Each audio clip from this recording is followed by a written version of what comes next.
Luka single-handedly outperformed the Clippers duo of Kawhi Leonard and Paul George last night. He scored almost the same amount of points as them, but shot better from the field, including better from deep. He was also creating more for his team, having more assists than Kawhi and PG combined. Max. Yeah. Is this series more about Luka or Kawhi? You know what? I'd like Stephen A. to start because I want to focus on Luka, Stephen A., and I know you have things to say about Kawhi. Oh, absolutely. This is all about Kawhi Leonard. I don't want to hear anything about Luka. Now, don't get me wrong.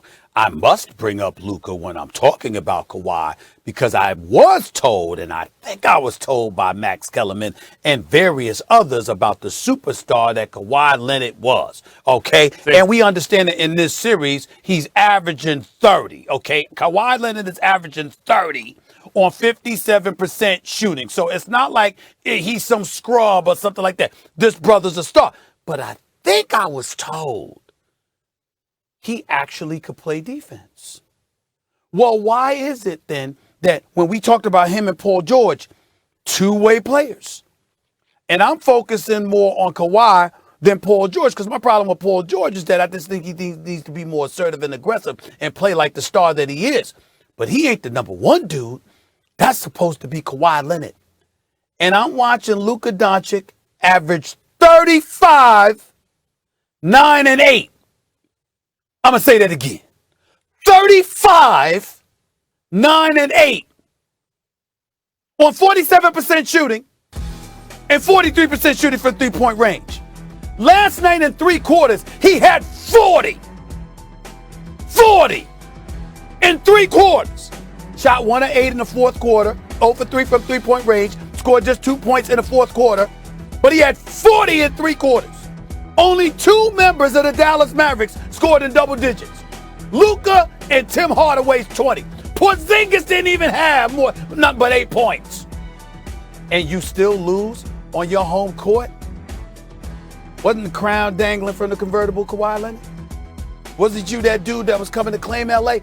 Better question. What would we be saying if this were LeBron James? You'd face the franchise. You're supposed to be the leader. You're supposed to be that dude that everything evolves around. If this were LeBron James, we would be killing him. See, this is moments like this is what LeBron James should use to crystallize as to why he can't stand the media or critics or pundits or whatever. Because this is where we are grotesquely unfair to him. If this were LeBron James, we'd be all over him. 20 points, 7 of 9 shooting, Game 5 at the time of the series, 2-2.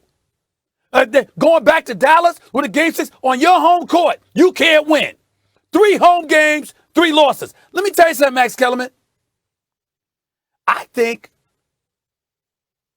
Steve Ballmer got to get the hell out of the Staples Center as quick as he possibly can. No doubt. Get another arena. Get another arena. Move to another city if you have to. Let me tell you something. They lose this, man. They lose this series. And I give props to Dallas because, see, I didn't pick Dallas to win another game because of that nerve damage in Luka Doncic. I don't know how he did. I'm like, it's nerve damage in the neck. How the hell can you overcome that in 2 days? But he did. He did. And I'm looking at Steve Ballmer, and I'm like, you just keep losing at the Staples Center. Yeah, this is the point, Stephen A. I agree with the Staples Center point. I agree with it. First of all, when you get the Wednesday games and the Lakers get all the good dates, you should get out of there anyway. But why? I agree with you. What's wrong with a Wednesday game? No, I'm saying like the Clippers, the dates of Clippers games, at least when I was in LA, were always like the second-rate games. And the prime Saturday time slot. afternoons. Yeah, like right, that, exactly. Yeah. But Wednesday night is not a bad night. Wednesday night's not bad. You're right. You're right. Yeah. You're right. Yeah, that's a very good point, Stephen. Yes.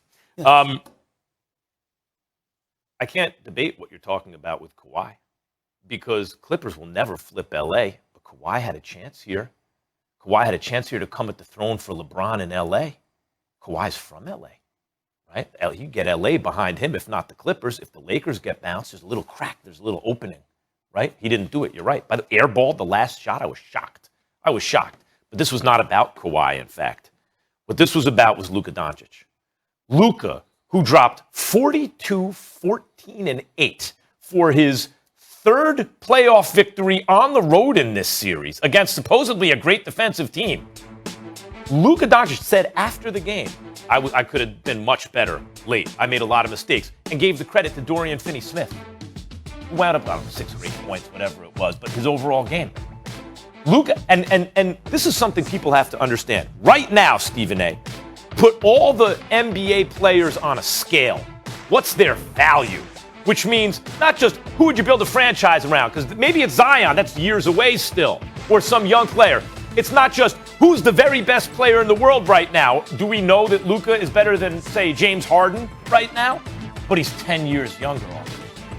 I'm saying add everything up and say if you had to put everyone in a trip, who would get the most in a trade? Who's the most valuable commodity in the NBA? The answer is Luka Doncic, and it's not close. He is 22 years old and can walk into playoff series against defenders like Kawhi and Paul George, and they don't seem to want it with him. As you said, Porzingis, supposed to be his second banana, he don't have it.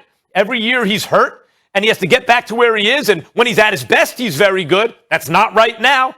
Tim Hardaway Jr. has been excellent. They have guys like Kleba and Finney Smith who can play, but this is Luka Doncic completely controlling the game and being the best player on the floor. This is about Luka. Nope. Because Luka takes Kawhi off the hook, and I'm not going to let that happen. Here's the deal. Luka's big boying dudes. Luka, Patrick Beverly. You ain't even you're not even in the rotation anymore because Luka's out there and he big boys you. You just too small for him. Rondo, same thing. Width-wise, in terms of Paul George, maybe a little bit too small. Rondo wasn't good last night. I was surprised. That's not Kawhi Leonard. Kawhi Leonard, you see those muscles that he's got? You know he's a legit 6'7", right? Just like Luka, right? And last time I checked, Kawhi ain't supposed to be. This is the dude that got MVP because he was guarding LeBron James. Now, LeBron James averaged 28 points in that finals in 2014, but was held to 37% shooting by Kawhi Leonard. And Kawhi Leonard got MVP because of that. Well, now here we are, Luka. And what does Ty Lue say in the post-game conference? We asked Kawhi to do a lot, and he was tired. What?